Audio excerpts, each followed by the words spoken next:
Welcome to That's Good Sports. I am Brandon. I finally have proof Ryan Fitzpatrick is better than Patrick Mahomes-Perna. Here's Fitzmagic tossing a no-look touchdown pass at training camp. I've never actually seen any of Mahomes' no-looks go for touchdowns, have you? No. The only question that remains is having the name Patrick as part of your name a prerequisite for making ill-advised no-look passes in the NFL? The only way to find out is to turn Denver Broncos wide receiver Tim Patrick into a quarterback. I'm sorry, Drew Lock. This is more important than your future. Today, Vikings corner Mackensie Alexander was charged with a misdemeanor, but that's not the scary part of the story, as that was a result of tensions mounting due to the fact that Mackenzie's dad has been missing since Monday. Lionel Messi wants to leave Barcelona, which is technically football news. I reveal why the NFL's best offenses lose in the postseason, and will Joe Judge be the next Belichick disciple to fall flat on his face as he becomes drunk with power? All of that. Oh yeah, Dan Snyder being a shitbag again. Whew, that's good sports.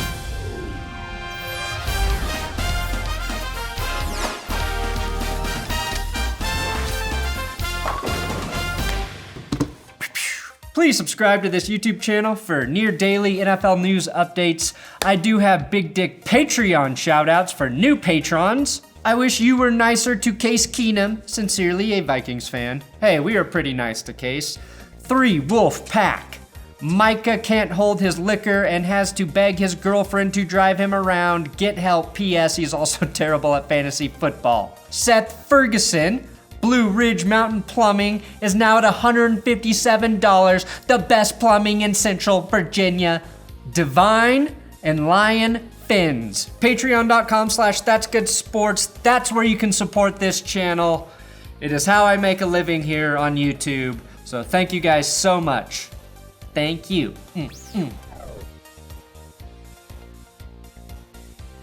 A while ago, the news came out that the Washington Football Organization was being accused of sexual harassment by a bunch of former female employees.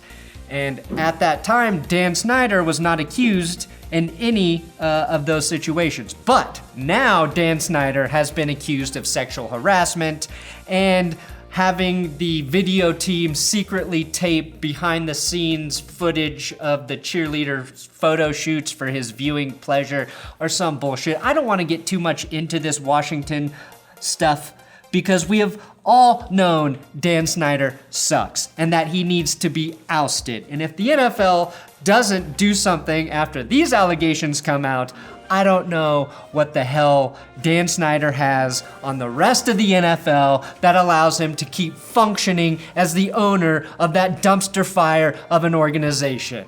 But there will be more on this as we learn more. Moving on. Now that people like Ian Rappaport are saying securing the bag, it is no longer cool. It's never okay when your uncle in a polo shirt starts saying shit like that. So we have to come up with a new phrase for financial security that is hip. I suggest all cool guys now say Costanza the wallet when they get paid. That's some OG shit right there. Yeah, I got a Costanza the wallet where I'm getting the hell out of Dodge. Another cool phrase we should bring back. The news here is also that DeAndre Hopkins may be the next Arizona Cardinal to get an extension. Lionel Messi, the greatest soccer player of our generation, suck it Ronaldo, has decided he is ready to leave Barcelona. The team held an emergency meeting, as one might do when the greatest player on the earth tells you he wants to leave. That should tell you everything you need to know about Tom Brady's GOAT status and the meeting the Patriots did not call. Lionel Messi is basically living the life I would have lived had I decided to continue playing soccer instead of football. We're both 5'7", both have beards, and we were both scouted at age 9 to play competitive soccer. Seeing his $26 million per year salary makes me think I chose the wrong football. Doing the rest of this video makes me think that as well. Messi is linked to Manchester City as a possible landing destination, as he spoke with Pep Guardiola, manager of the Premier League club last week. After rewatching the movie Manchester by the Sea, I don't think I would leave Spain to be that close to Casey Affleck. Bengals corner, Mackensie Alexander, was arrested after a scuffle with a man who last saw his father. Any other offseason, this would be a tragic and bizarre story, but it's really just par for the fucking course in 2020. Now, Mackensie left the Bengals training camp to go look for his father, who has been missing since Monday in Florida. The man Mackensie confronted and possibly battered left his father, Gene Odney Alexander, behind on a palmetto berry picking trip in Okeechobee, Florida. And add that to the list of sentences I did not know were possible. I am absolutely sure the most dangerous place on earth to pick berries is the state of Florida. Usually, there's a gray area after a player arrest, but if some asshole left my 65-year-old dad alone on a berry-picking trip in Okeechobee, Florida, and then my father went missing, I too would probably throw hands with that old man. Well, I'd bring my strongest and biggest friend to throw hands with him. You should never underestimate old man's strength. At this point, all we can really do is hope they find Mackenzie's father and that he is okay. I don't even want to imagine the sickening feelings associated with not knowing where someone you love is. And I really hope this situation ends with good news. Now, the Bengals signed Alexander and Trey Waynes this offseason out of Minnesota to shore up their secondary. Waynes is already out for most of the year recovering from pec surgery, and now Alexander has this terrible situation hanging over his head. But we'll move on to some good news. Cam Phillips of XFL Glory is signing with the Carolina Panthers. Phillips was quarterback PJ Walker's favorite receiving target in Houston, and now both guys are competing for jobs in Carolina. Former Roughneck quarterback PJ Walker is likely to beat out Will Grier and earn the job to back up Teddy Bridgewater, and now we can only hope Cam Phillips makes the squad as well. Phillips was a touchdown glutton with 9 touchdowns in 5 games on 31 receptions for a league-leading 455 receiving yards. That's a TD for every 3.4 receptions, and I think having Christian McCaffrey, Robbie Anderson, and Phillips all on the field at the same time would be really tough to defend. From defenders to prosecutors, we've got Joe Judge, and like every Belichick disciple before him, is making the exact same mistake all of those who failed when they left New England for head coaching gigs did. Judge has taken over as New York Giants head coach and is now trying to lead as a sadist, just like Belichick does. And I'm going to bet it does not work.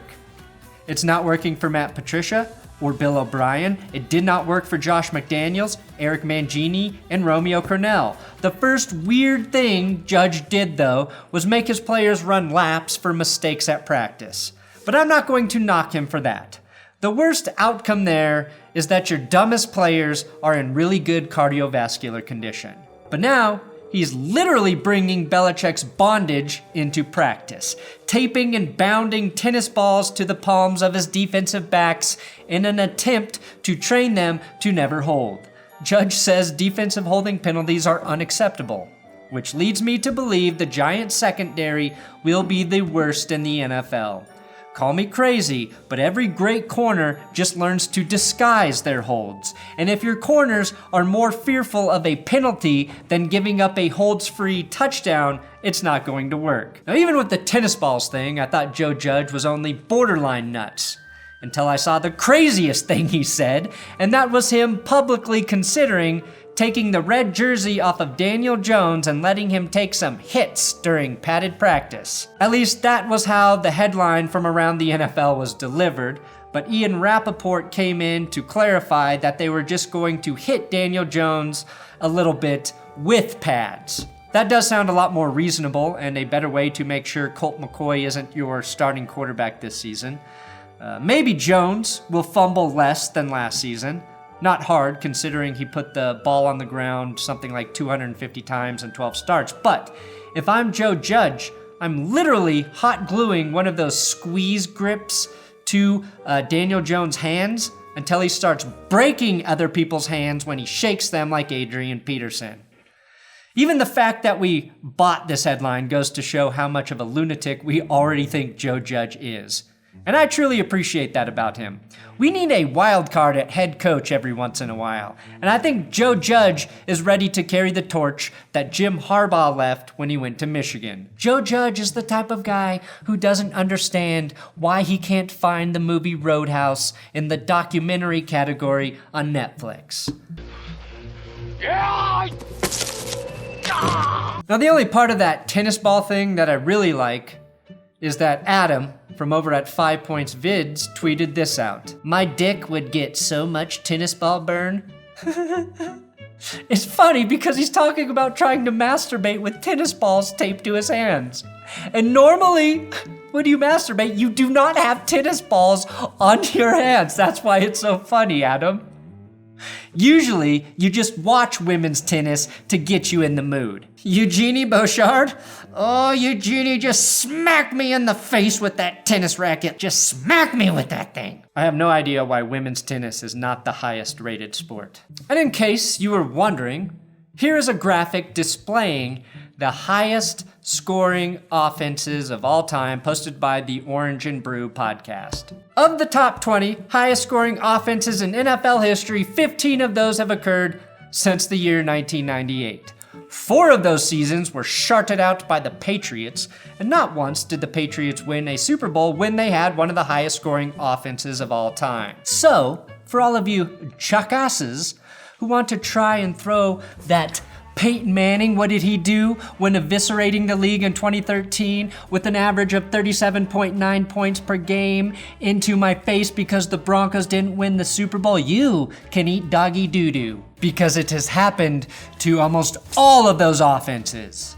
Now, I have thought about why so many offenses lost the Super Bowl or didn't even get to the Super Bowl. And it's not because defense wins championships. It's because the team playing the best football on both sides of the ball at the right time wins championships. The 2013 Broncos are a great example here because what many people forget about from that horrendous Super Bowl 48 performance was that the Broncos, by the time they made it to the Super Bowl, were playing guys like Quentin Jammer, Tony Carter, Duke Iheanacho in the secondary, and Paris Lennon at inside linebacker. Chris Harris, Von Miller, Derek Wolfe, all out with injuries. Wesley Woodyard couldn't get right after a midseason neck injury and was a backup, and that defense was playing bad by the time the postseason came. Now, I'm not saying with a healthy defense, Denver wins that Super Bowl. But if their defense was playing well and had their starters, maybe that gives the offense a fighting chance against the Seahawks. Teams with all of the high-scoring offenses flounder in the Super Bowl and postseason because the defense never has to sweat during the regular season. You need your defense to be gritty in the playoffs and be able to flip the game if the offense stalls, which it usually does in the postseason when they face the best in elimination games. A team with an average or below average offense, but is aided by an elite defense, is more dangerous in the postseason because that defense is used to being in shitty situations week in and week out. The 2015 Broncos are a prime example of that working. An elite defense almost never gets used to playing with a big lead, a 2-touchdown lead, so they cannot get soft or sloppy like a defense playing in the shadows of a high-flying offense. It's why the Chiefs lost to the Patriots at home after Mahomes' record-setting 2018 season. Also, this chart shows you exactly when the NFL rule changes started to drastically benefit the offense. Again, a really good defense can strengthen your whole team, while a really good offense might weaken part of your team.